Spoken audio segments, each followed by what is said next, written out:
The Whispering Shadow. It all began in the middle of a drizzly autumn term at Westbrook High, a school that sat on the edge of a small, sleepy town. The old brick building was always cloaked in a veil of gloom, especially when the clouds hung low and the wind howled through the Jason and Alex, two inseparable friends in the 9th grade, spent most of their time together. Jason was a practical, level-headed boy, while Alex was known for his humor and wild imagination. They had heard the ghost stories whispered in the hallways, but never gave them much thought. The legends about Westbrook were just that, but that all changed when strange things started happening. Did you see that? Alex asked one afternoon, during Jason shrugged. It's an old building, prob at things. Just Alex smirked. What if it's real? You never know. This place is old. Jason rolled his eyes. You've been watching too many horrors. You're not going to believe this, Alex said, his voice shaking. I stayed after school to grab my science book, and I saw something. Jason frowned. In the hallway by the old gym, Alex whispered. There was a Jason sat up straighter.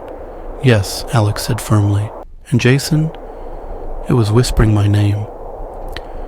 The next day, Jason and Alex decided to investigate. Armed with flashlights, they snuck into the school after hours.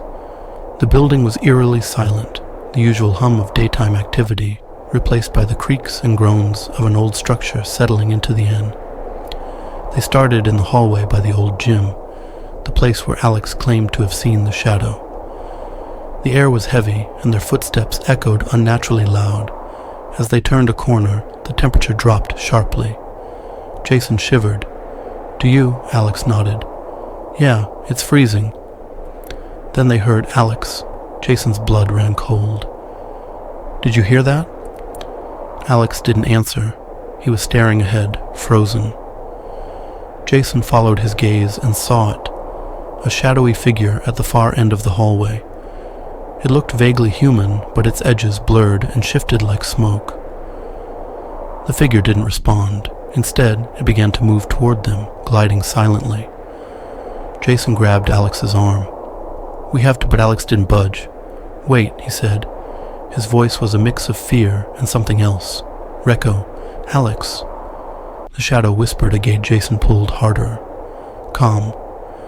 Finally, Alex turned and they ran, their footsteps pounding against the tiles. They didn't stop until they were outside, gasping for breath in the sea. Over the next few days, Alex became increasingly withdrawn. He barely spoke during lunch and avoided Jason's questions about what had happened. Alex, talk to me, Jason said one afternoon. Alex hesitated, then sighed. I too. What are you two? The shadow, Alex said, his voice low. I think it's my Jason stared at him. Your brother? But Toa. Your brother died years ago. Alex nodded, tears brimming in his eyes. Yeah, in a car accident, but what if he didn't? What if something else had Jay? Might just determine the school archives. They found a newspaper clipping from 10 years ago. It reported a student's disappearance. Teen vanishes without a trace. Police suspect foul play. Alex's Jason frowned. In, David. Thai, you left me. Alex, as I tried to Jaso, Davi Jason's heart pounded.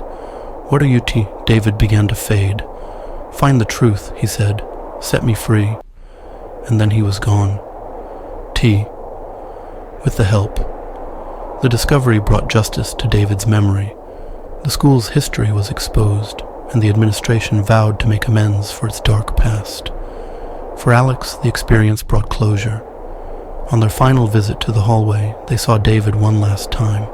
His foe. Thank you, he whispered before vanishing. From that night on, the ghost of Westbrook High was never seen again. But for Jason and Alex, the memory of their encounter and the truth they uncovered would haunt T.